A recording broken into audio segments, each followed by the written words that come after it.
Hi, I'm indie fantasy author Melinda Kucsera, and in this episode, Kel E Fox is joining me to talk about her book, The Secrets We Save. And I definitely want to know what secrets we're saving and why we're saving them. So welcome! Hello, thank you for having me. You're welcome. So, the secrets we save. Yes. And why are we saving them? What makes them worth saving? Many secrets. And saving, well, that came from a line in the book, actually. Because initially I was like, oh, the secrets we tell, the secrets we keep, that kind of stuff. But there's a lot of, there's titles already like that. And one of the characters in the book, to just kind of jump straight into the middle of the story, so one of the main characters is a disavowed spy. So obviously has many secrets buried in his past and has dealt with them all his life. And then at one point he is about to confide to his best friend about some things that he's never shared before. And it's a tumultuous time, and his friend says, save your secrets, we're all safer if we guard our pasts. So that's how the title came about. Oh, wow. And this is this second raw fantasy, or is this? It is. It is. It is. For the purposes of this story, so it's first in a 4-book series, and it will be 4 books, and it won't expand because I've already written them all. So it was meant to be 3. It's 4. I was going to say, wait, tell me how you can get it to be only X number of books and not expand. Teach me your secrets. You try to write a trilogy and you fail, and then you get to the end of the story and you go, right, that's how many books it is. Okay. But I've done this in advance because they're shorter than my usual kind of length. So I was able to sort of put them all together. Anyway, it's a series that stands by itself as a secondary world fantasy. But in the wider, what I call the Tarnanverse, which is the universe that I've kind of created with the books and series that I have going on, Earth does exist somewhere out there in the stars that these people look up at. So it's a bit of a twist, I suppose, on your traditional secondary world, which is a completely alternative universe. Yeah, some are, some don't even tell you. I'm not even sure if mine is like completely separate from Earth, or if something happened to Earth and it became I don't know. The answer keeps changing, so I don't say because I'm not sure, and I don't want to like be writing a book and the character be like, oh yeah, by the way, it was Earth like 4,000 years ago after I've said it wasn't. So like when the characters figure it out, I will know and you will know. Yes. Yeah. I don't want to be wrong. Open. Yeah. Because once you've got it in print and it's published, it's kind of it. It's very difficult to change things. Yes. Yes. And I don't know if your character's like this, but mine like to be contrary, where if I say something, they're like if I say it's a trilogy, they're like, we're going to do 4 books just because she said it's 3. Yeah. Yeah, that was pretty much mine with that. It was all going along as sort of this mystery, political intrigue kind of thing. And then all of a sudden we're facing a revolution. And I'm like, there is not time for that in the half a book we have left. And they're like, we're doing it anyway. All right. So, that's where the series goes, into a kind of political revolution. Oh, wow. That's definitely a reason to change the trilogy to 4 books. I think it's 4 is a tetralogy? I think so. Or a quadrilogy, I think I've also seen. I like that too. I like that better, actually. Yeah. I like that. It rolls off the tongue a little easier. But I do just try to call things series these days until I know for certain. Yes, until it's done. And you're like, okay, this has only this many books in it. Yeah, because you can't be sure. Characters do all sorts of wild things, and and we don't always know the whole story when we start writing it. Usually we know part of it, and they're like, oh, by the way, there's all this stuff I didn't tell you about. Can I have more books, please, to explore this? Exactly. Or someone comes up, like I think I had the concierge in a hotel that one of my main characters was staying at, and he opens the door and it's like, my name is Willem, and I'm like, no, you do not get a name and a backstory and a whole novel to yourself. And he's like, but I do.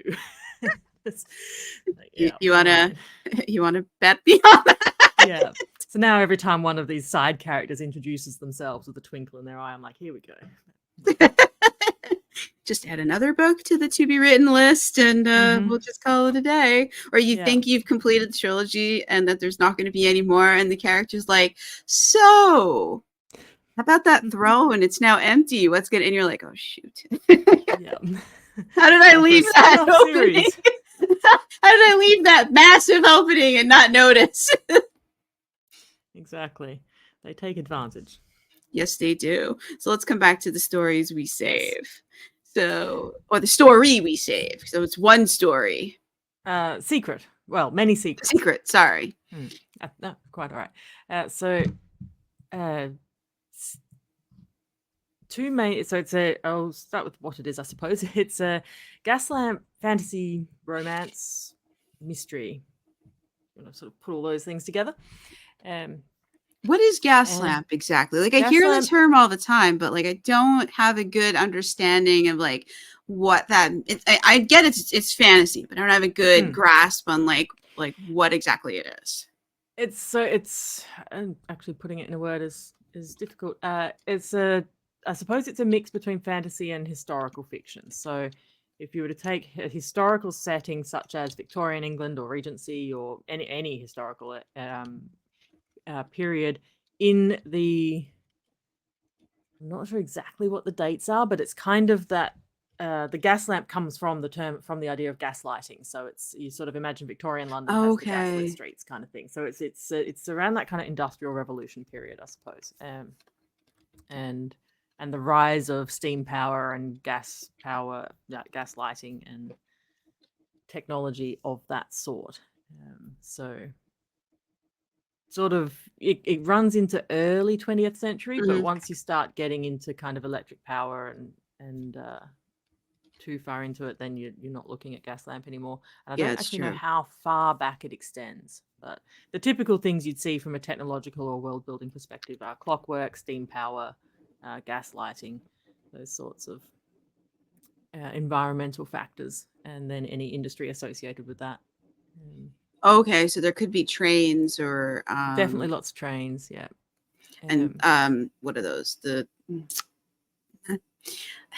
What's the flying things? The gas bags. Like what are those? That's it. I was like the thing with the air. There's a lot of crossover with steampunk. And like the hot air balloons and yes, yeah. So it's really just sort of like in that sort of historical period, either literally set in a historical setting of that time. So you'd sort of have stories that are actually set in Victorian London, and that would be a gaslamp fantasy, assuming that there's a fantasy element.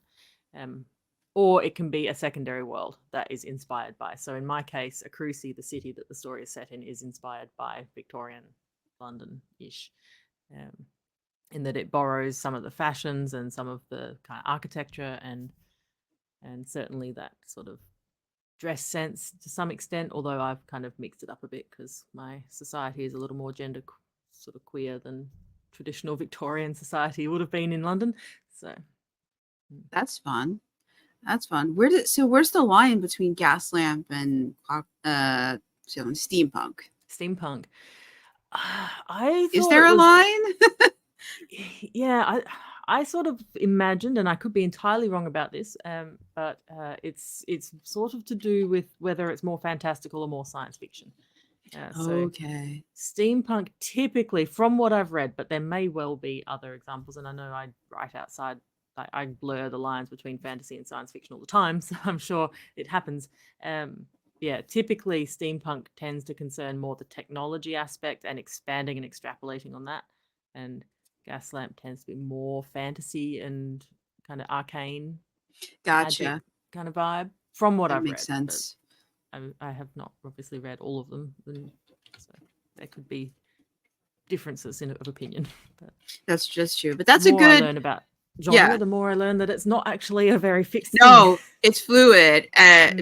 No, I was just curious. Like, so you fall more on the arcane side, which is cool. Definitely, yeah, definitely. Like the magical and fantastical elements of this story are actual, just straight up magic. There's the gaslamp element is really just a setting more than anything. Okay. No, that's cool. Oh, I like that. Okay, I think I interrupted you talking about No, that's fine. It's it was a fun setting to write because you could sort of have a lot of fun with these. I have a lot of. It's a very beautiful city. It's a sort of garden city in a way, with a lot of magical flowers and uh, tulips that release scents according to the season and can, through magic, bloom all year round and that That's sort of neat. thing. But also lots of wrought iron fences and um, you know, decorative cornices on buildings and archways and elaborate carved wood furniture and all that sort of stuff. So, yeah, it's a very rich, opulent kind of place, which is a fun setting to write in and experience, hopefully. So we have two main characters. It's a dual point of view. Ursa Torpelfab has been expelled from Pilot Academy and she's in disgrace, having blown up a building and lost her magic in the process. So she is sent home to pick up the pieces of her life, essentially, but she is hoping she can get her magic back. And to do that, she needs to find her father, who is a prominent magician in the same field. But when she does arrive home, he is mysteriously missing. And the rest of her family seem to be lying about where he is. So she is then on a quest to find him. And the odd thing about this, sort of in terms of lying about where he is that people can't really lie in this world. So it's Why not? Why can they not lie?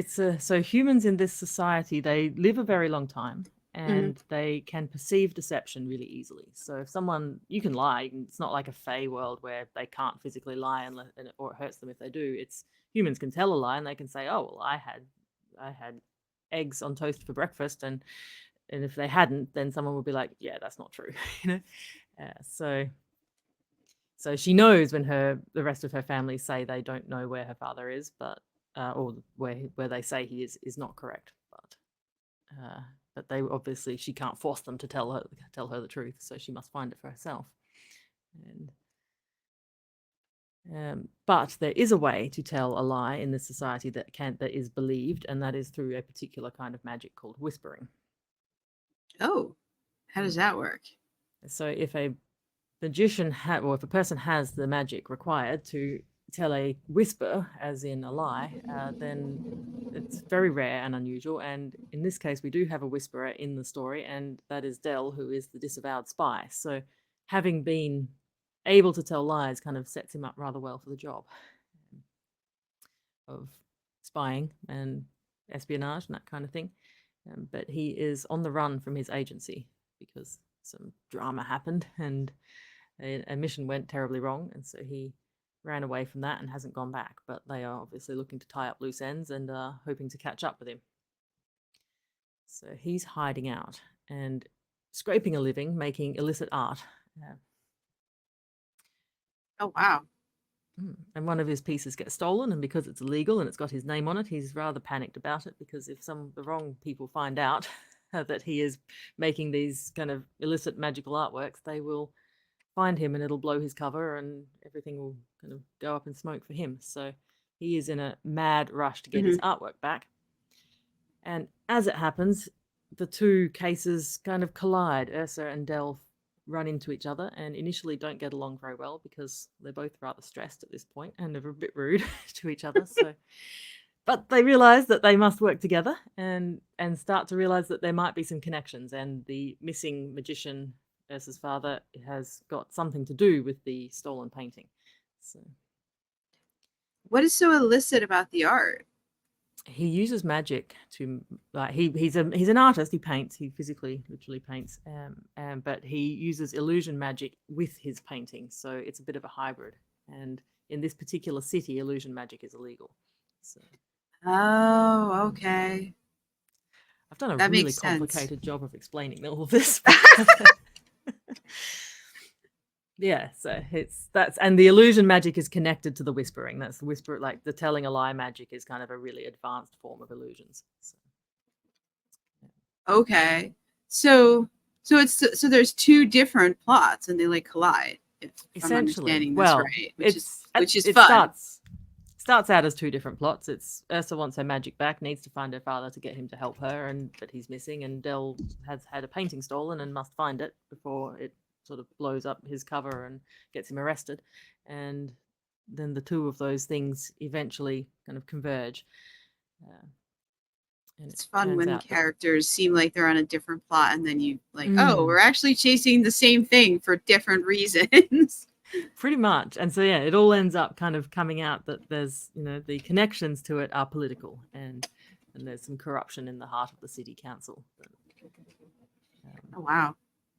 that gets exposed through the course of their investigations, and then that of course makes it all rather dangerous. So And somehow this all leads to a revolution. eventually, yes. Wow, that's some stakes. Yeah, I mean, I was sort of tried to make it not life-ending stakes in the first book. In that, we're talking about a missing person who, Yeah. is not presumed dead at least, and a missing painting, which doesn't seem like it would be that big a deal, but yeah, it does end up leading into a lot more. So, and then by the end, it is very much kind of, the future of the city is sort of hanging in the balance. So. Don't you love how that happens? You're like, we're not gonna do this. And the character like, really? Let's see if I can fix that, because I'm feeling I'm feeling a bit end of the world like right now. Yeah, I was chatting to my partner about some sort of stakes in books earlier, and we were saying, some of your characters, like, you really do pile it on, and then some of them just seem to skate through unscathed, and the stakes are never that high. And it's like, so you've got like Donovan has her hands kind of destroyed and then you've got another guy's, his soul is on fire, and then we've got Gabby, oh, I don't know if I should have chocolate cake or a milkshake. However will I decide? It's all happening in the same book. I mean, so Oh my. yeah. But I like it when you have kind of a mix of dramas going on, I guess. That is wild. I don't think yeah. I think I've had the should we have chocolate cake dilemma yet, but I'm gonna have to find somewhere to put that out. It's a fun one. Well, I think I did have the cake thing. In one of my books there is the main character is a single parent. He has a little boy, and the little boy wanted the cake, but he couldn't reach the cake. And the mother's like, they don't think you should have that. they crashed somebody's party accidentally. Yeah, it's wild. Do you want to go to an excerpt? Should we hear whose point of view are you going to read? So the first chapter is Ursa. So I'm thinking start there because it is also, because I can't write a genre straight to save myself. It is fantasy. I stand by this being fantasy. It is a secondary world. It is all magic. But the magic that Ursa has lost is allows her to fly among the stars. So theoretically, space travel is possible in this story. It doesn't happen. Okay. But it is possible, and I know that's very much a science fiction trope. So, but only if you're in a spaceship. Yeah, like my spaceships are actually, and it's a joke in one of my books that they actually look more like elevators. And one of the characters is like, you've built a magic spaceship. You could have made it look like anything you like, and it looks like an elevator on the outside and the inside. It's you not have done a bit more here, but why would you? It's economical. Well, yeah, and like a lot of I read hard sci-fi, and they have the space elevator that takes you from Earth up to the station that's in orbit, and from the station you then go out. Sometimes they call it like the beanstalk, that elevator shaft going up. That's cool. And you get to the station, and then you get on the spaceship, because spaceships leaving too close to planetary orbit is bad for the planet. And so I've read many sci-fi books that had that. So you take the elevator up to the space station to get to the space dock to get to your ship.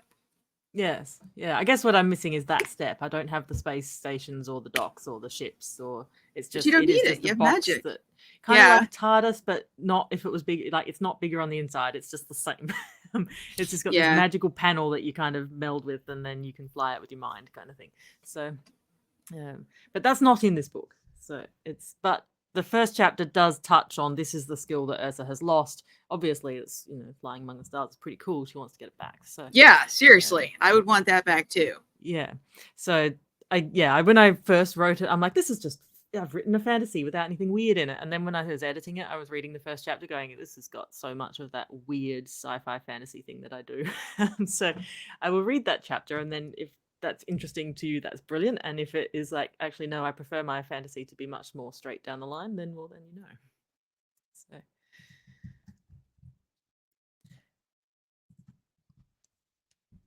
Chapter 1, Ursa. Stars twinkled in the sky. Steam hissed.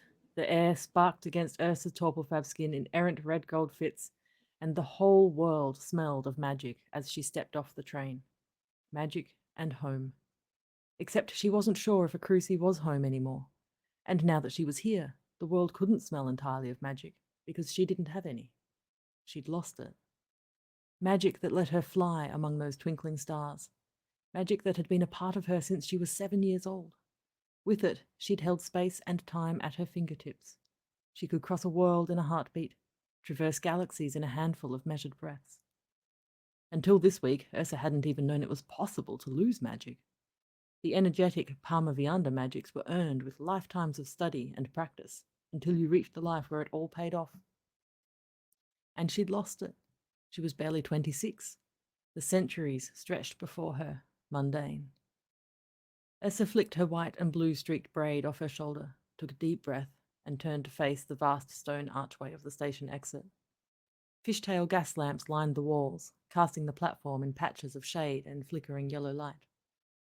Here, let me take that, a voice said by her side. Bartolo's gloved hand brushed Ursa's fingers, and she smiled, but she didn't let go of her valise. Viennese, rather. If she preferred not to carry the travelling bag, she could have it hover by her side. But she was afraid that if she didn't hold on to something right now, what was left of her might float away in the billowing steam. Hello, Bart, she greeted him with a kiss on the cheek. Would you please fetch my trunk? He cupped her jaw, silver eyes bright in the dim lighting. Then he was gone. Ursa made her way through the station. The train had arrived late, but even so, the station was busier than Ursa had expected.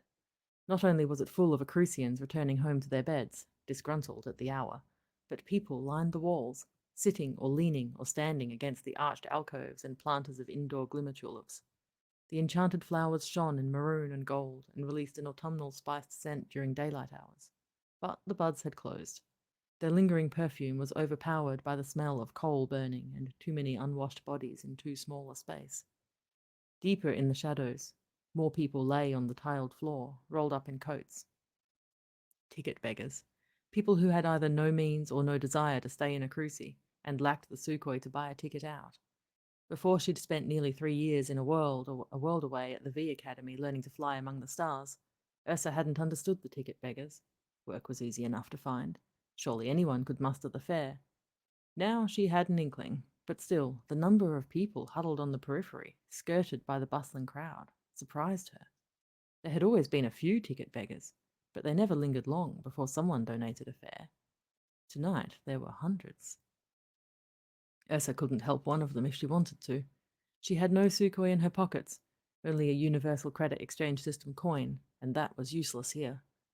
Half of these people likely had similar coins in their pockets, and they were trying to get somewhere it would buy food and a bed. Her eyes on the lamps beyond the stone arch entrance, Ursa flowed with the crowd off the platform toward the citizens' gate. Papers. The rumpled clerk at the desk didn't even look up. Ursa slipped her folded parchment under the delicate wrought-iron grill and met the clerk's gaze as they verified her description. Magic? Ursa blinked. V, she almost said. I'm a V magician. None. The clerk stamped her papers, handed them back with a solid sigh, and waved Ursa through the turnstile without so much as a welcome home. A Cruci didn't like being kept from its slumber. The glimmer tulips closed their petals as the sun set, and the people followed soon after. Ursa met Bartolo at the carriage stand, where his driver waited beside a tall coach. He'd already loaded her trunk. Thank you, she said. Odd that Bartolo had come, and not her father's, but Ursa was more than glad to see him. Before she could lean in for a proper kiss, he stepped aside to open the door for her. They rode in silence for a few minutes. the noise of the carriage wheels growling on the cobbled street. Ursa had spent the past 3 hours in silence on the train from Oria because Akrisi, the city her family called home, didn't permit V-magicians to land their V-planes within its bounds. Only an agent from the Uzron, humanity's highest law enforcement authority, could fly in, and even then only for one reason: arrest for murder. Unless Ursa wanted to abandon her luggage in the capital and ride through the mountains that bordered Akrisi on horseback, the only option was to fly into Oria and take the train. Although Ursa and Bartolo had been close before she'd left, Ursa still flushed at the memories of how close. They hadn't seen each other or spoken since Ursa had returned to the academy 2 years earlier. Interstellar communication was only possible with a tailorb made using Parmavianda magic. The magic sparking the air at the station, providing coal for the train and gas for the lamps, was the effect of subtle magic, something very different. Akrisi brimmed with subtle, but had very few Parmavianda magicians, and import of Parmavianda devices had dwindled with increasing trade regulations. Bartolo would hardly waste the money on a par tailorb for a social call. "How are you?" he finally asked, his piercing silver gaze meeting her golden one. Even in the dim carriage interior, his pale face was handsome, a sharp profile balanced by a neat green goatee. Numb, devastated, in shock. Ursa folded her hands in her lap. "I'm fine." His brow furrowed, eyebrows drawing together under his emerald green hair. In other parts of the universe, Ursa knew, civilizations followed a shared aesthetic, the people favoring a particular range of skin, eye, and hair colors. On Persona, the worlds of Abel, variety was fashionable. Ursa had spent several lifetimes painting her skin all sorts of patterns, eventually favoring the ivory and indigo patched look that had become her natural skin tone. Amber irises, white and blue hair, each eyebrow a different color. She was as tall as Bartolo, with a straight figure. She'd worn the V pilot coat like she was made for it. In a way, she had been. She had made herself for V magic with lifetimes of preparation. Now she was back in the traditional dress of Akrisi, a choice of tailored suits or long skirts and fitted bodices over delicate shirts. Ursa wore a green coat over trousers, linen shirt and vest. Bartolo was, as always, impeccable, in a waistcoat-like bodice molded to his chest, over a long-sleeved silk shirt and a velvet double skirt that brushed the toes of his boots. It must have been awful. Bartolo took one of her hands in his. The fabric of his gloves was soft on her fingers, but not as soft as his skin would have been. "Are you sure you're unharmed?" "I said I was fine." Ursa jutted her chin. He didn't look away, his expression troubled. "I heard the accident razed a lecture hall. The entire building. It's a miracle you survived." "So they say." Ursa's chest squeezed. She'd been flying with Saren and Charon, her two closest friends, after class, against the rules. They'd only meant to have a bit of fun. Saren and Charon were both spectacular magical pilots, as Ursa had been, if less daring. It should have been fine. But it had been a long semester, and they'd all been tired. The magic went awry, and Ursa hadn't made it back to her room. Saren had found her fitting on the floor in their dormitory hallway and taken her to the academy heal space. She hoped he had not been expelled for the favor. Whether Charon had escaped the disaster, Ursa didn't know. The humans of Abel had long ago reached 5th stage, living long, healthy lives, and were impervious to physical damage. But magical injuries were another matter. The academy staff hadn't even allowed her to return to her room after she was discharged from the heal space. School healers were not supposed to give students away for injuries acquired during illicit activities, but losing magic was supposed to be impossible. Ursa knew of no prior cases. The risk of such a thing had never been mentioned in safety lectures. And she supposed burning out your own magic was hard to keep quiet. What good was magic school for someone with no magic? 5 minutes after the Arch-Chancellor's secretary saw her off, 5 minutes! Ursa could have made that magical flight in one. She and her luggage were standing on the V-plane arrival platform at the Orient Grand Station. Tears flowed down her cheeks as she watched the last V-plane she'd ever be in vanish from its landing spot. She'd had to clear her eyes to read the ticket in her numb fingers, directing her on to the train back to Akrisi. Over the journey, she'd gathered her nerves and boxed up her feelings, and decided that if she was going to have any chance of surviving, it was best to look forward. Forward. Her parent trio would be happy to have her home. She'd take up a position with the family transport company, a Crucy Coach and Rail. She could help her twin cousins develop their magic. And she still had Bart. Ursa squeezed his hand. He squeezed back, but he kept his gaze out the window as they rolled past the flashy fountain at the entrance to the pavilions. The district was block after block of low stone platforms, large as houses, mostly open-sided with roofs supported by the soaring stone arches Crucy was famous for. Each morning the pavilions filled with markets, and once every winter they became stages for spectacular displays of subtle magic. Crucy's winter extravaganza was the pride of the city, with conjurers manifesting all manner of items from the very air. Ursa had loved that show before she'd spent 2 years at the V Academy, before she'd realized how much magic Crucy had turned its back on. She tore her gaze away and focused on Bartolo instead. "How are you?"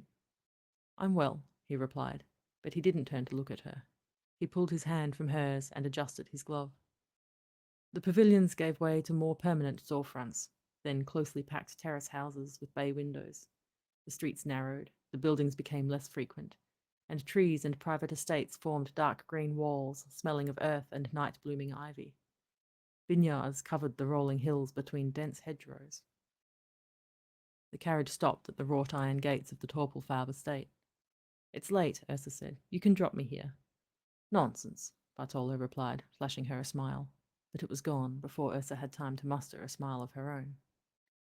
Forward. There was nothing to be gained by looking back and wishing. The gates opened and the growler bore them along a winding drive through the gardens, sweeping lawns with spreading trees and flower beds kept in impeccable order. It had all seemed so vast when Ursa was a child, but compared to the Academy's endless ocean grass meadow, or the menacing fire clover lawn, or the bauble tree, no. Forward. They alighted at the front of the manor. Warm yellow light spilled down the steps as the butler opened the door, but the windows upstairs were dark. Her father's hadn't waited up. A small mercy. All Ursa wanted right now was to crawl under her quilt and forget the world existed for a few hours. She set her Viennese at her feet and turned to Bartolo. "Will you call tomorrow?" He looked away for a moment, then turned to face her, his brow furrowed. "I don't think I can." Ursa blinked in surprise. They'd not spent a day apart when she'd been home last. But she'd returned on short notice, upsetting his schedule coming to collect her, and he was a busy man as secretary of the Crucy Commerce Committee. "That's all right," she said. "Later in the week is—" The look on his face arrested her. He took her hands in his, swallowed, then lifted his eyes skyward as if searching for strength from the stars. Ursa didn't know if she could ever bring herself to look at the stars again. Stars she could no longer traverse, not without V magic. She found herself trembling and willed her body to stillness. "I'm sorry." His voice was barely above a whisper. He met her gaze, his expression drawn into a worried frown, his eyes shadowed. Ursa knew what he was going to say. She wanted to tear her hands away, run upstairs to her room, and never come out. Not Bartolo, too. Not today. "We can't continue our partnership, Ursa. It was an arrangement based on your pilot licenses, and I'm afraid that without those, it's not viable." Ursa understood. It had been a political partnership first. "But we can still—" Ursa bit her lip. She'd hoped that what they'd had was more than a set of licenses and shared ambition, that he'd choose her anyway and hire someone else to fly. That would have hurt enough. He squeezed her fingers, closing his eyes. When he opened them again, they glistened. "I'm sorry. I will need to seek another arrangement, and I won't have time to see you two. It wouldn't be fair." He swallowed again. "On either of us." He'd moved closer, so close Ursa could feel his breath on her cheek. She longed to kiss him, pull him into an embrace, remind him of what they'd shared, that they were more than business partners. But what he said was true. If he was serious about seeking another partner, even if that partner was only professional, Ursa would never come first. While many partnerships were arranged for politics or business, they rarely stayed that way. Theirs was a classic example. But she'd lost so much in the past day. Now she was losing Bart too. A sob rose in her throat. Ursa shoved it back down, gripping Bartolo's fingers so tightly she thought she might crush them, if they could be crushed. As a fifth-stage human, they couldn't, not by her, but it was small comfort. He pulled her into a hug. I'm sorry." Then he pressed a kiss to her cheek and drew away before Ursa could collapse into his arms. She stood in the porch light, staring at the carriage as it disappeared down the darkened drive, wheels crunching on the gravel. That's the end of chapter 1. Wow. That's rough. She loses her It's magic rough. and Yeah. loses the partnership, which I guess is like that's like her job. So I guess now she doesn't have income, or she's Well, she's from a very rich family. oh, okay. and, So she'll be yeah, okay so in she's that fine, regard. but yeah. But But yeah, yeah, that rough emotional day for her. yeah, I would want that magic back too. Yeah, definitely. And you said that all 4 books are finished. Are they all Roughly, out? yes. No. Okay. So The Secrets We Save is currently on Kickstarter. That's where I've seen it. It's like I've seen it somewhere recently. Yeah. So it doesn't actually exist in the world just yet, but it's coming. So yeah, I've decided to launch this one on Kickstarter as a first edition. And because I'm ridiculous, I also decided to illustrate it. I recently illustrated some books too. It's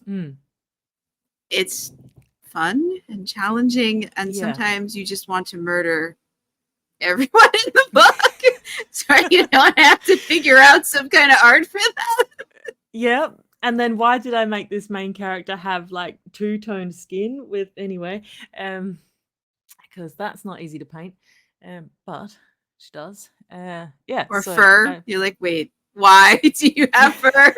Is it too late to change it now? Yeah, that would be hard as well. Yeah. So I am launching this with a special first edition with illustrations on Kickstarter as we speak.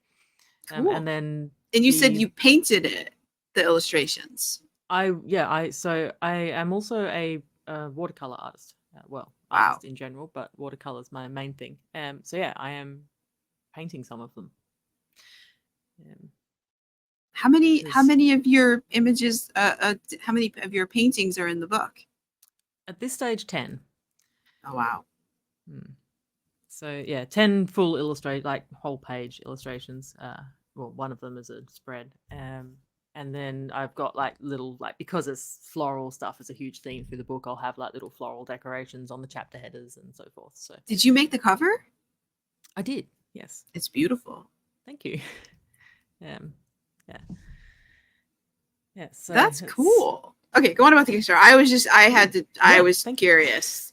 Well, I just sort of, for ages, because I've been doing art for a while, sort of selling art and so forth for things like greeting cards and stuff like that, and I've been writing for a while, but those two businesses have been very separate, and I've kind of had my fantasy stories, and then I've had my abstract floral art, and I was like, you know what, it'd be really cool if I didn't have to keep these things apart. and so that was kind of the inspiration for the city and for the setting, and why I went with this kind of very kind of picturesque floral garden city gaslamp vibe, was because that's something that I would have a lot of fun illustrating, and I could really bring my sense of artwork into the story. Whereas to illustrate my other series, Lightless Prophecy, which is an urban fantasy that turns into sort of more of a magical space opera eventually, that's a completely different style, which I would have to adapt to, which I might at some point. But yeah, so yeah, especially that was the origin. Especially if this does really well, that you might.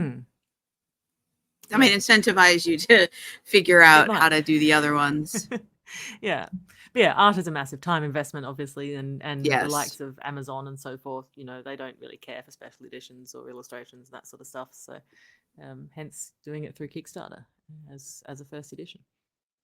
That's cool, because that's the neat thing about Kickstarter. You can do things that you can't do on retail. Like, I'm wide. I can't put these images in the ebook. The delivery fee that Amazon would charge for that would mean that I'd get no royalty. So yeah, the only way to do stuff like this is through Kickstarter. Pretty much, yeah. And like, I will publish it wide after the Kickstarter is sort of finished and fulfilled and so forth. Like a bit after that, I'll release the whole thing wide as well, but that will not be the illustrated version, at least. Yeah, because the cut that they take grows with everything we add. So that's why on retail you see mostly plain editions, because otherwise we don't get a royalty. We spent all this time doing it and they take all of the money. So that's why only the plain, and people might be wondering, then why do Sarah J. Maas and all, they're published by big corporate publishing companies and we're not, so they have different deals with Amazon and other places that we don't, and they can use printers that we can't use because we can't buy hundreds of thousands of copies, and we can't ship it to Barnes and Noble. They won't take it from us. Like there's a lot of doors that are closed to us that are open to the big publishers, so we have to do it this way. Exactly. And like printing an entire book in color is extremely expensive. So you just never be able to charge enough for it on Amazon by the time they add their cut and so forth. So but it's a lot of fun to put together something that is kind of special and has those elements. So, and I really enjoy being able, because I am also like my sort of work is as a designer. So it's fun being able to bring all of that into one project and really play with all of that stuff. So. It totally is. But I have drafted the entire series. So I'm working on revisions for book 2 now. And books 3 and 4 are drafted, but sort of next in line, I guess. Okay, so the Kickstarters for the first book, and then there may be by itself additional Kickstarters for the other books. I think so. Yeah. So we funded in the as first they're ready 7 hours, I think, which is nice. Cool. And it's got another just under, how long? I think like something like 10 days, 12 days to go. So I'm pretty confident that there will be future Kickstarters for the rest of the series.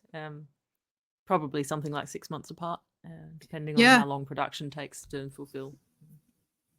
And the great thing about the Kickstarter is once it's funded, anybody who backs, they're guaranteed to get everything, because there's no risk at that point. It's and once the Kickstarter funds, this is definitely happening, and it is and as long as it's funded like a lot over, then there's no, even if someone were to adjust their bid or change something, there's no chance that it'll unfund.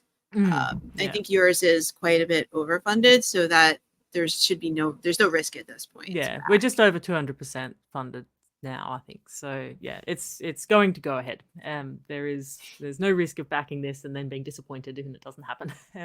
It's definitely happening. And I mean, to be honest, it was always going to happen in some form or another, but whether it succeeded through Kickstarter was the question. So happy that it has. And it'll just be a matter of, the book is written, it is with my editor now. So that should be coming back pretty much any day.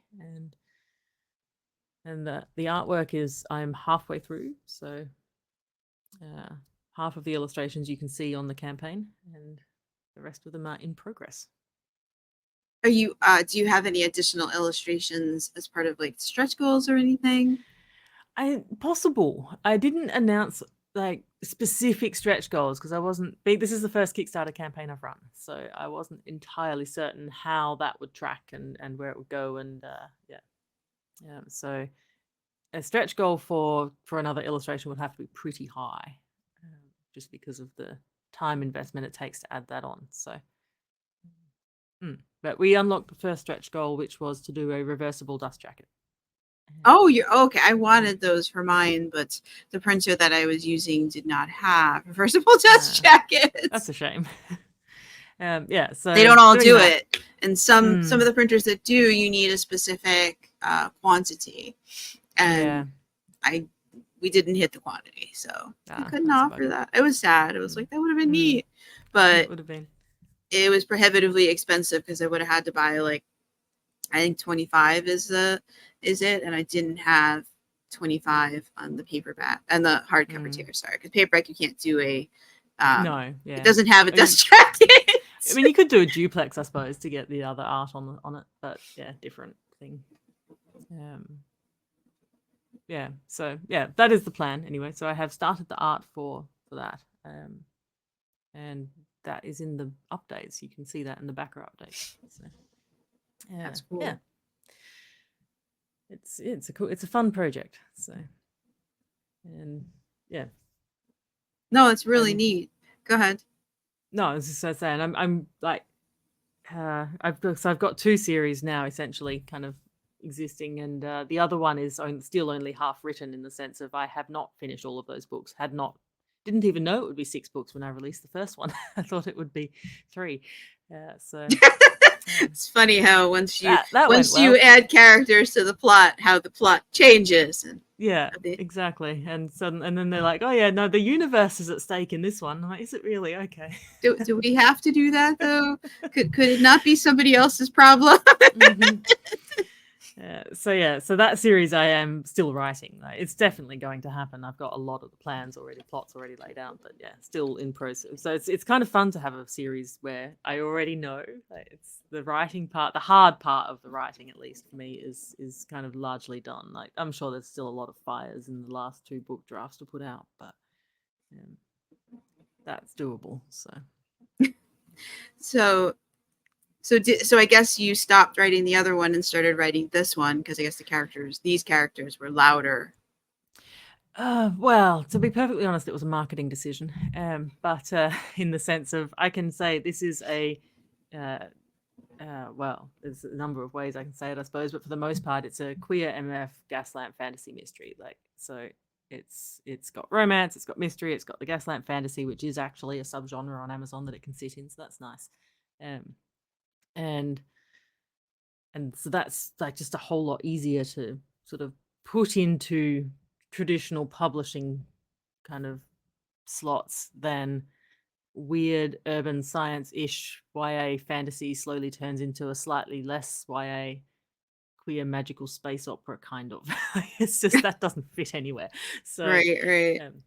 like, I love that series and I'm definitely finishing it. Like, I'm not abandoning it, but it was just, it was like, I'm not going to get very far with, like, it was a hard one to push through with as a first series. So, and the other side of it, the more art side of it, and it's not entirely a marketing decision, is that these characters, and those, if there's anyone listening who has read Darkhaven, will have recognized Charon's name. So Charon is the love interest in my first book, and he is also the best friend of Ursa in this book, so one of her best friends. So he doesn't show up much because she's obviously left the academy, and that's where he is at this time. But there's crossover, and these characters will show up at the end of the Lightless Prophecy. And I wanted to write that first because I need to know who they are and what tools they come with, essentially, to help save the universe when that all goes down. So That's cool. I like that there's that crossover. I like when the series cross over each other. That can be very fun. It can also be very frustrating if it's the characters you really don't like. As in one a series that I really love by I think she's traditionally published, that author. But there are some characters that I didn't like in the series that I followed and that I was reading, and they went off onto this spinoff thing, and I was like, great, I hate them. I will never read the spinoff because I can't stand them. And then it just left the main series that I loved free of those annoying characters. I lived in dread of them crossing back over because they're both it's urban fantasy and they're both in the South, and like they're both dealing with similar things. So I was like, please don't show up again. I hate you. Please. So it goes both ways, but like, usually I like the characters and I'm happy that they're crossing back over. But that was the only instance, and I've read so many books where I was like the opposite. It was just such a visceral reaction too, because like he did Jane dirty, man. Yeah, that is unusual, but good that they disappeared to do their own thing. You don't have to worry about it. Yes. I have come across that in TV shows as well sometimes. Like, a character shows up and they'd be really annoying, and then they get their spin-off series. Like, thank goodness, I hope you're busy doing that forever. Yeah, don't come back to the main series. Don't write, don't call, don't send postcards. Just and then every now and then they make a cameo and you're just like, just not too much. But yeah, go back to your series, leave us alone. And in some ways that's good, in the sense that you can, for the most part, if a series doesn't work for you, well, you leave that part of it out. You can still enjoy other parts of the world. So yes, and that spinoff does have a lot of fans. So there are people who really like them. I can't figure out why. That's the only time it's ever happened, and like I just I guess I should say what it is. It's the Jane Yellow Rock series. I was really happy when Rick Laveau left the series, went to be in the I don't know what the other series is called, Soulwood, or it's one of the books. I don't remember what it's called, with the Arc-en-Ciel soul, whatever. I was Team Bruiser all the way. And people who are listening to this who know who the series know what I'm talking about. That's the only instance where I didn't like, where I was hoping there'd never be another crossover and he would just never come back and just never be mentioned again. He'd be the character who shall not be named after he cheated on Jane. Yeah, that's tough. Yeah. Yeah, I don't for the know most why the part. author liked him. I was like, look how he treated Jane. Why do you like this character? Why didn't you kill them off? Why are they getting a spin-off? I don't make it make sense. Like, people sometimes I like a redemption arc, but it depends. There's a lot of factors. But, yeah, this one doesn't sound like a lot of fun.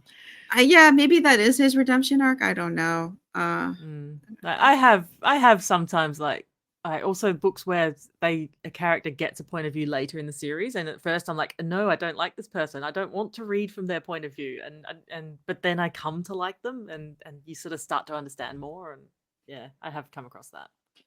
Yeah, that I like, but there was no way I was gonna like this person. I didn't like him and I was very glad when he left. So yeah. It's the only time that's ever happened. I've read so many series. At least he did leave. Yes. Although he was mentioned in the series finale, which I read a couple of days ago, and I was really angry that he at least got mentioned at all. I was like, just let him go, Jane. You're in a far better place with a far better people. Just let it go. Just let it go. So frustrating. But yeah, big interconnected series in a universe are a lot of fun. So I love that. Thing will be like, what order do you read the first 3 books of Lightless and then read Whisperers and then go back to Lightless, maybe, or you read? I don't know. It'll work either way, hopefully. I think that's fun because then you can, however you encounter it, you do it, and so in one series you list it this way. If you're reading through the Lightless Prophecy, you'd have after these read this and then come back to this. And if you're reading the Secrets We Save, then what is that series going to be called? The Whisperers. The Whisperers. If you're reading the Whisperers and it's read this and then go to here, I think that's neat, having different pathways. And it should all work in any direction. I've sort of tried to plan it so that it does still fit. So. If it doesn't, you just write in other books to fix it. Yeah, exactly. Because I don't have enough of those on the list. Because then you just blame the characters like, well, it was supposed to work. It was originally supposed to do this, and they didn't want to do that. So now you get this extra book where they will do X. Yeah. I mean, for all the magic they're not supposed to be able to lie, they do. They're wildly inaccurate all the time. I'm sure that how do they thing. So how does that work? That they so they can lie? Do they have to use the magic to lie? They can say whatever they want, but basically it's sort of like people have generally got an advanced intuition for it. Like that's just kind of how the whole sort of pretty much everyone in the society is. Like they have the kind of intuition to pick a lie and or know if they're not being lied to. And maybe if you wanted to, I don't know. I had written this before I watched the show Lie to Me, but you might be able to look at it and go, okay, it's sort of, if you wanted to extrapolate from that, maybe it is micro expressions and people just got really good at all reading them. I don't know. But, yeah. So like there's ways that you might, or you could call it magic, or just sort of heightened intuition, which is a factor in the Lightless Prophecy magic. So people can tell when they're being lied to, basically, and they won't know what the truth is. It's not going to sort of be like, oh well, I know what the truth is just magically, so I know you're lying. It's just they're like, no, I can tell you're lying. But if a person has the whispering magic, which is a very advanced form of illusions, they can use that to convince somebody of an untruth. Oh, they can make them believe it. Yeah. Wow. But it typically relies on the person not already knowing the truth. So if you wouldn't be they Dell, the character who is a whisperer, he would not be able to stand in front of somebody who has, say, red hair and say, you have blonde hair. Like, he's not going to be able to convince them of something they already know the answer to. But if they've asked him a question because they don't know the answer, he can tell them something and make them believe it, even if it's not accurate. I see. Yeah. That's interesting. Is that But the of only course- magic? Go on. No. I was going to say this. Of course, this particular magic is highly regulated. So, yeah.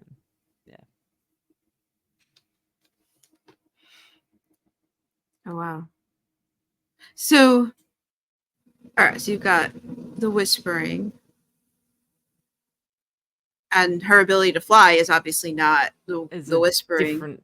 No, it's a different type of. It's a different branch of the same. They call it Parma-Vianda magic, which covers a whole range of skills and abilities that people can learn with lifetimes of study in this world.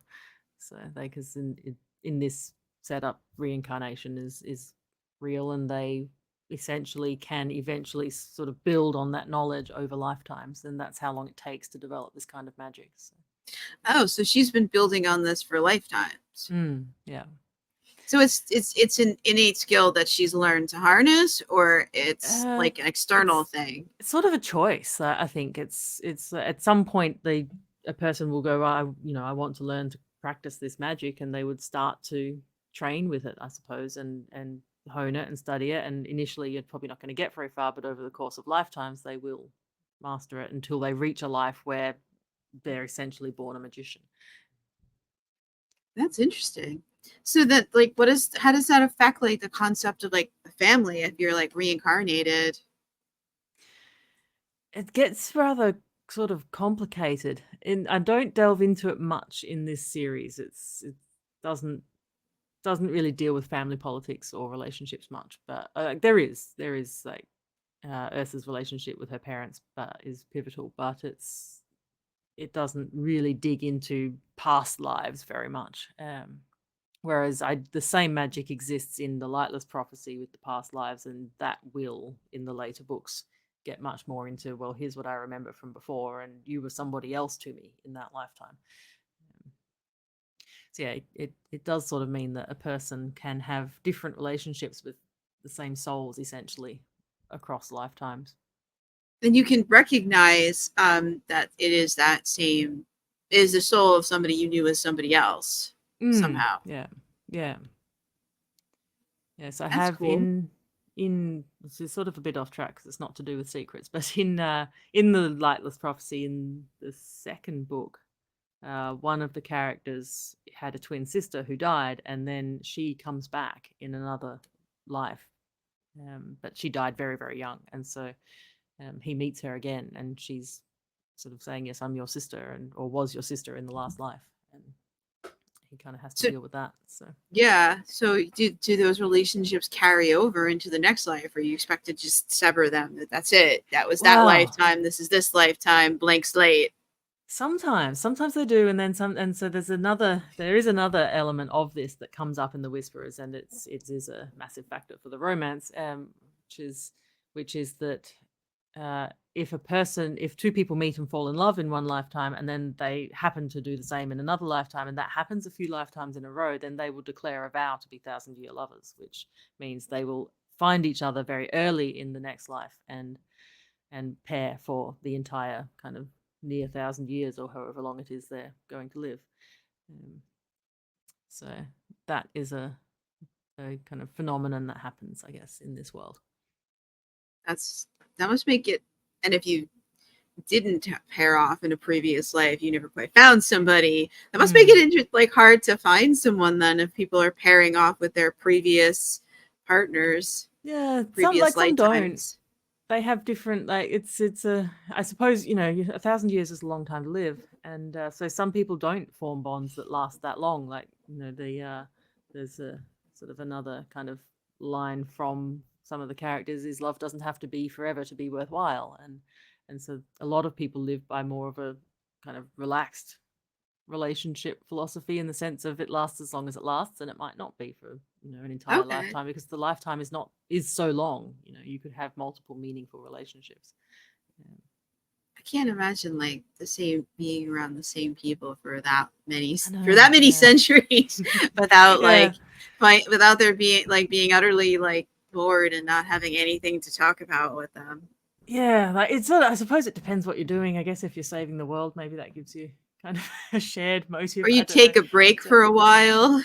yeah, well, they probably so the scope of these books not covering a huge cast. I don't sort of get to play with a lot of different ways that might pan out, but yeah, there are some characters kind of stay partnered for a long time and some don't. Families will come together and then once the children are grown and kids are 100 years old, well then the parents like that's we might move on and do different things, and that's perfectly normal in this world.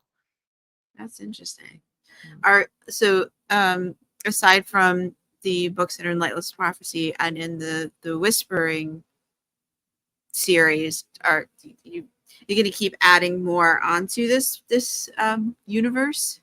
Yes, I am. I have a couple of other things kind of in the pipeline. One is a serial fiction that I started a chapter and then I'm like, for goodness sake, Fox, just get this Kickstarter done before you launch into some other massive project that I'm kind of loosely playing with, which is set in the same kind of world. This is another one of the V magicians who can fly among the stars, so she's kind of got license to go anywhere. And I'm kind of describing it as Doctor Who meets Bridget Jones's Diary. And Cool. yeah, just a lot more fun, bit less angsty than the Whisperers series, and although knowing me, it'll get there, so that's fine. Angst is not always a bad thing. Like there can be good angst and yeah, so that's something that I've kind of got in the sidelines. It could be the next big project. And then I have a dark fantasy Phantom of the Opera gender swapped retelling. That I have started. So she's the Phantom? Yes. And the Christine now is Corentin, is a guy. He's this opera singer. That's got to be interesting. Yeah, that's set in another world, but also in the same universe. So, so they all cross over. To some extent. That'd be interesting because then she's pursuing the opera singer.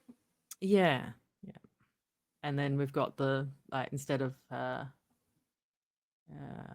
blanked on his name.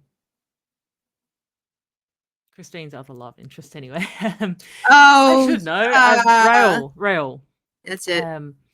Yeah. So Raoul becomes Ariel in this story, and she is sort of the daughter of a noble family, and is also pursuing Corentin. So, and in the story and the opera and the musical, Raoul ends up with Christine. Yes, yeah, and the musical, so when I read the opera, the Phantom of the Opera, the sort of original novel, I sort of felt that there's a character, and he's only known as the Persian, and I don't remember him much from the musical. It's been a while since I've seen it, but I've seen it many times. I live close to New York City, and I've seen it many times, so it's my favorite musical. Yes, yeah, oh, absolutely. Yeah, and I remember feeling like the Persian should have had more. Like he was a fascinating character, and I really wished that there'd been more of him. So I have. He wasn't Persian in the musical. Analog.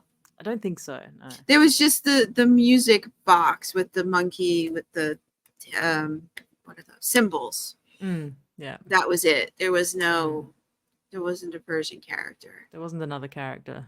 No, it was that they limited this. I think for the stage play, that was a good idea to limit the characters because the most important is Raoul, Christine, and the Phantom. The love triangle. And then you needed a few of the other characters too, because there was other stuff going on. Christine wasn't the main singer. There was the prima donna. And and the Phantom wasn't happy about that, so we needed that plot line so the Phantom could make his presence known, and needed the director to and and I love the Phantom of the Opera movie, and I love all of it. It's Yeah, one of my me too. And favorite. the music, and it's just so much Oh, fun because you can sort of put the yes. music soundtrack on and write to it. Yes. But I love and her I'm a music. big music has to be kind of fitting the mood of what I'm writing. So Yes. um, yeah. So yeah, that's also in progress, along with the rest of Lightless, and then Lightless has a bunch of spin-off standalones, um, like sort of mostly novellas that. So it's going to be one of those series with a whole lot of 0.5s all over the place. Oh, okay. Those can be fun, and those can be a lot of fun. Mm. And yeah, those can be a lot of fun. But once again, I'm also trying to write those so that you don't have to, like, you will have to read the main series to read those, but you won't have to read the novellas for the main series to work. That's Okay, that's always good because especially if they come out in other I was thinking because I'm a rabid audiobook listener, and a lot of times the 0.5s are not on there, I and then know. Yeah. Yeah. you don't know if you're missing something important, Mm-hmm. or they are on there and they cost a lot of money and they're very Mm. short, and you really can't Yeah. justify the expense. You understand that they are expensive because Yes. Audible Yeah. sets the prices, Yeah. not the Yeah. author, but you Mm. can't spend $12 for an hour and a half of Mm. audio. So it becomes, yeah, and you wonder, like, am I missing something? You Yeah. know? Yeah.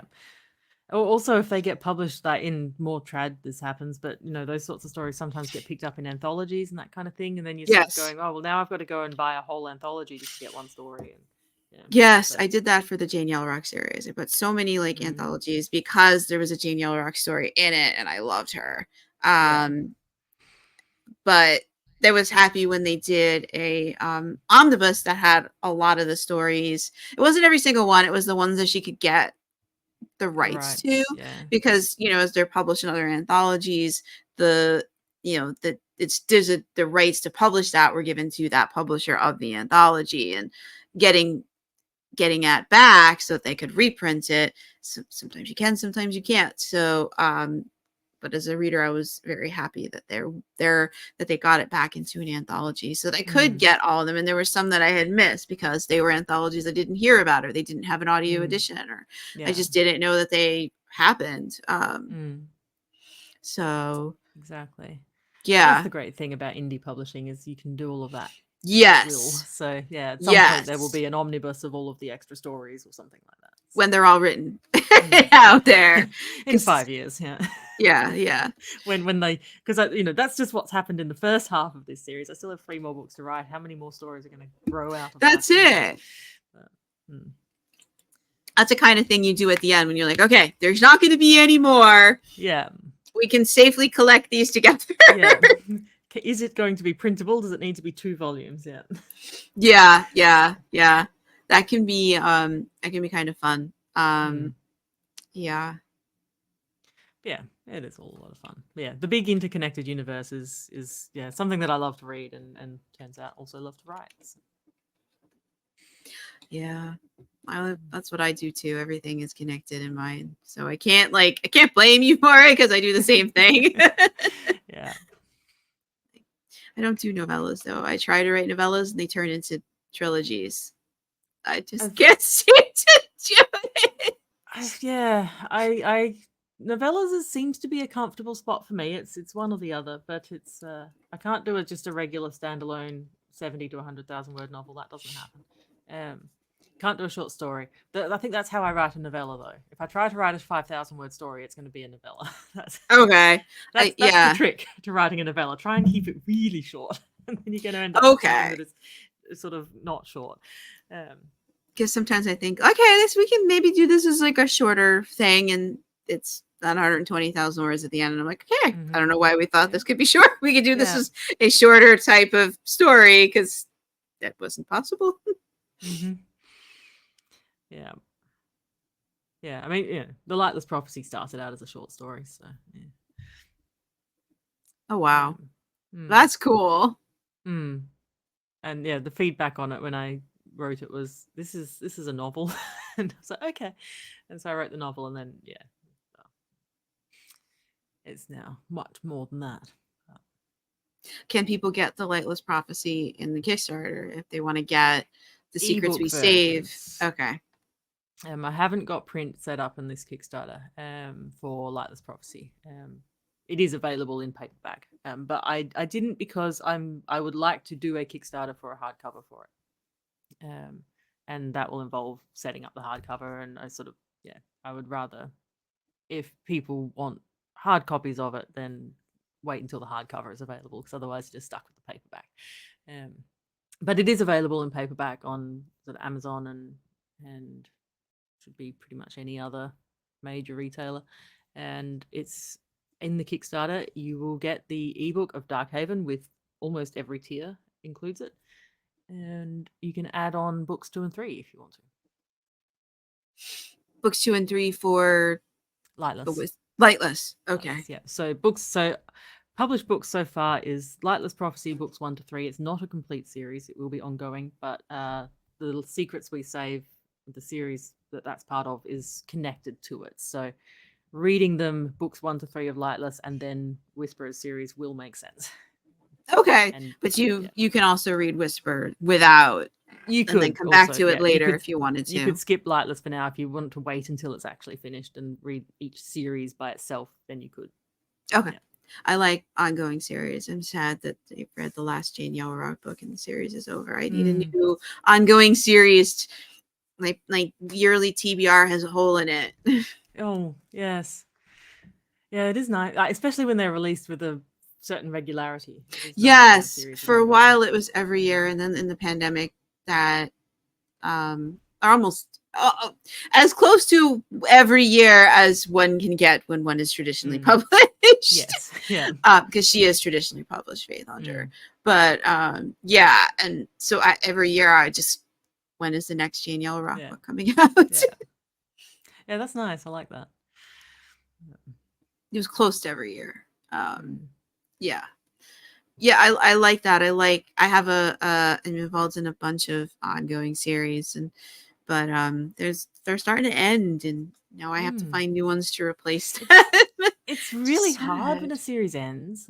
Yeah, I was surprised, but I sort of knew that it would be hard, but having drafted this whole series before I started publishing the first book, it was I got to the end of the series and suddenly I didn't want to write it, and I always want to write the ends of books. Why? That's my best part, is the end of the book, but actually the end of the series where I'm like, I am now saying goodbye to these characters and sort of having to wrap a lot of things up for them and go, I might not see all of them anymore. Like, I know that Del and Ursa, the two main characters, will appear in the end of Lightless, but I think they will. That's why I write connected series, because trying to write the end of because trying to write the end of a trilogy that I finished writing like a month ago. Yeah, it was about a month ago. It was the same thing. It was like, I don't want to say goodbye to these characters. Some of them drove me nuts. Oh yeah. And if they were a real person, I'd have punched them in the face for some of the things, some of the stress they put me through. But I don't want to let them go, but I don't really have to, because some of them are actually staying with characters that are in other series, so we will actually see them. Some other ones I don't know when they'll come back, but they're immortal, so at some point they will pop in for some reason and we will see them. But yeah, it was hard writing the end. I was sort of I was surprised that it was as hard as it was, knowing that the characters will come back in later other series. So it was sort of even then it was still hard to kind of this is the end of this story.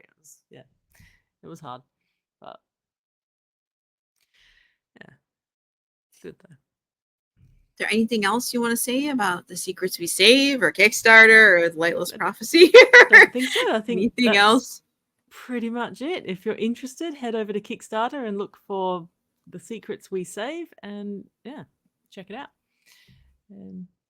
And their link will be in the show notes or the description, depending on where you're listening or watching, so you can just click and go. Excellent. We're currently heading for a stretch goal that involves a bonus scene. So interesting. Bonus scenes are interesting. It's Del has, so Del's ex is his best friend is his ex, and so it's a scene in their past.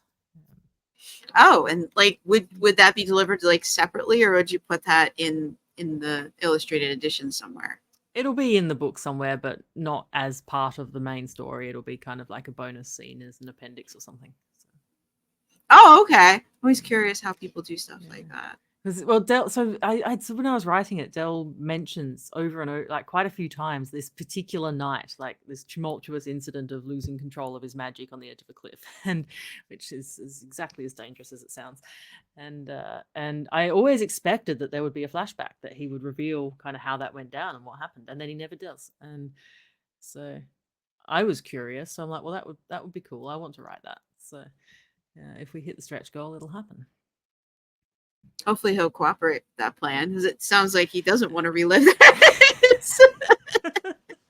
I had a like early reader feedback was like, we need another cool magic scene at this point. And I'm like, okay, I can do this. Is for the second book revision that I'm doing at the moment. I'm like, I can do a cool magic scene. So I go to open up the chapter and I'm like, right, cool magic scene. Del, you're up. And he's like, no.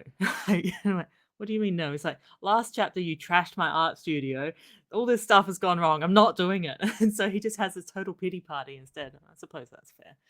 But, yeah. That's, we can't make characters do things. Sometimes they're interested, and sometimes they're like, nope, not doing it. Yeah, not doing it. Oh, you wanted me to be useful here. Sorry, I'm drunk. Okay. Or they're like, I'd rather not be in the scene. I want to go take a nap or something. Actually, yeah, that happens as well. I was like, Santo can go do. He's one of the sort of main. He's actually probably my favorite character in the whole series. The side characters who just steal the show with their charisma. But yeah, I'm like, well, he can take care of that. And he's like, oh no, I'm staying in with my whiskey and my cat. So, I can't argue with that either. Fair enough, I would too. I'll get somebody else to do the horrible work. Yeah. Well, that's awesome. There's always that side character who wants to become the main character. He's angling for his own novel, but it would be really hard to write. He's got a really traumatic past. I'm like, maybe one day. But you don't have to delve into it. No, I don't. Yeah. So it's sort of, yeah, I've got that kind of sidelined as Santo might get his own story after Lightless based on what happens with him at the end of that. So, because I don't know yet. Waiting to see how that plays out. Makes sense. Makes sense. It totally makes sense. Yeah. Thank you so much for joining me. Oh, thank you for having me. It has. Oh, yeah. You're welcome. It's definitely been a fun summer of interviews. Lots of thank you so much for coming back and telling us about the secrets we saved. It sounds really neat, and I wish you. Well, you're already kicking butt with your Kickstarter. Thank you. I hope you kick more butt with it. It does even better. I hope we get the bonus scene stretch goal and yeah. I hope Del cooperates for it. He will. I've got the bones of it laid out. So okay. He's not going to be like, no, I'm going to sit in with my whiskey and my cat. Let somebody else tell you what happened. Yeah. Well, yeah. I have actually. So yeah, I did write the story from another person's point of view initially. So I do know how it goes down. Yeah. So someone did tell you how it goes down. The person who pulls him off the edge of the cliff before he does something reckless and irreversible. But yeah. Well, he'll just reincarnate. He will. Hopefully not so soon. Then you have to wait 20 years for him to be at least old enough to get into trouble again. Yeah, he's not going to be dating Ursa if he falls off the cliff at this point. So, yeah.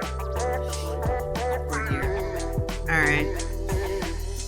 Thank you. You're welcome. Remember to like, subscribe, all the things, so that when Kel E Fox comes back to tell us about what's the sequel to? Did we say the name of the sequel? The second book, which is The Lies We Whisper.